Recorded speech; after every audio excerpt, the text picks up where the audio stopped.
Hello, ABC News, and thank you so much for having me. My name is Chantel Romero, and I am a first-year graduate student with a passion for diversity, equity, and inclusion.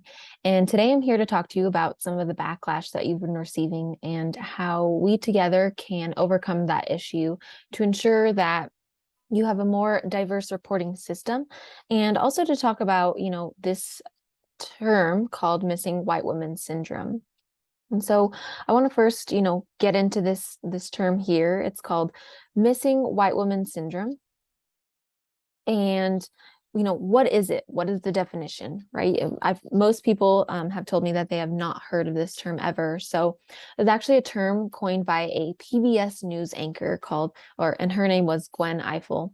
And it refers to the media's fascination with covering missing and endangered white women, and also a disinterest in cases involving missing people of color. And we've gathered this information from Miranda of 2021. And so knowing that, this is what this term means, and, that ABC is receiving backlash based on their lack of diverse reporting when it comes to missing individuals, we can tell that they have this missing white woman syndrome. They have a fascination with covering missing and endangered white women, and they are neglecting missing people of color, specifically missing women.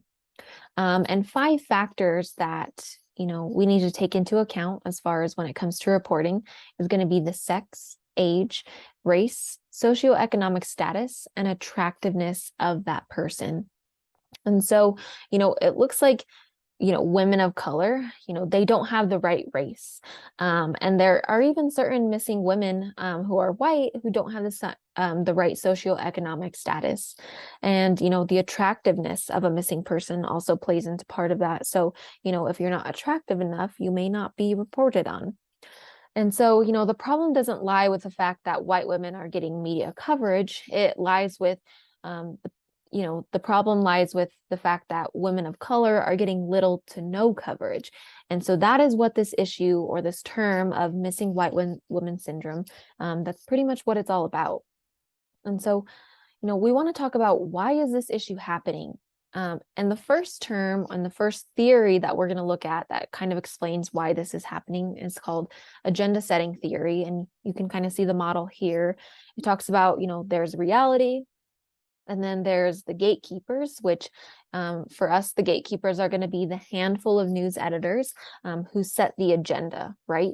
And so the agenda is set by selecting, emphasizing, elaborating, or even excluding certain news stories or parts of news stories to create a certain effect for the audience who's viewing that story. And so that's called framing the news, and it's also just called framing. And Dayton and Zelli of 2017 kind of go more into this, and that's kind of where I got this information from. And so we can take a look here that all of these factors cause the audience to have a certain perception of reality. And so we talk about primary agenda setting, and it proposes that news medias provide us not what to think, but what to think about. And this was also taken from Dayton and Zelli in 2017 as well. So, talking about agenda setting theory, we also have groupthink, right? And so groupthink is going along to get along. And that means, these gatekeepers, the handful of news editors that decide, what story is going to be ran and what story is not going to be ran, they are the ones that people always follow. So we know that if they say this story is going to be ran, that's the story that's going to be ran, and everyone else is going to say yes. If they say, nope, we're not going to run that story, then everyone else says, okay, yeah, we're not going to run that story.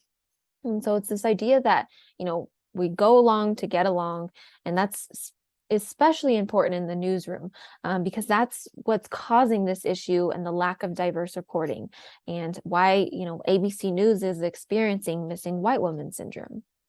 So taking a look at agenda setting theory and then also groupthink, we have to create an action plan, right?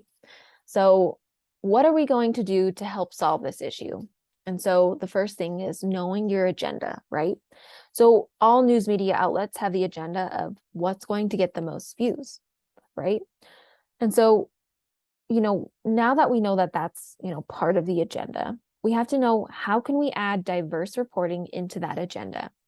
And so that's going to be done by diverse hiring, making sure that the team of reporters that you have are diverse. They come from different backgrounds of socioeconomic status, they're of different sex, of different race, age, you know, all of that's going to matter when it comes to ensuring that, we have that diverse reporting. And representation matters, right? So, when you're running a news story, ensuring that, there are women of color or people of color that are mentioned, that they have news stories about them, because another action plan is know your audience, right? ABC News is a national news media outlet. And so knowing your audience, knowing that not all of America is white, not all of America is of upper middle class. And so when you know that and you ensure that you're reporting on, a variety of different people based on, those 5 factors we learned beforehand, we can ensure that we're having, diverse reporting. And lastly, we want to avoid groupthink. So ensuring that we're not going to be going with, with the status quo. We're not going to just follow what the gatekeepers are saying. And, if you see that, women of color or people of color are not getting that attention that they deserve, make sure you're reporting on that. So references, this is where I've gathered all of my information from. So, I know as journalists, we like to do our own research. So, feel free to take a look at any of these resources to get any additional information that you may need. But I want to thank you for your time. Thank you for having me. And thank you, for, trying to solve this issue as far as, the lack of diverse reporting goes.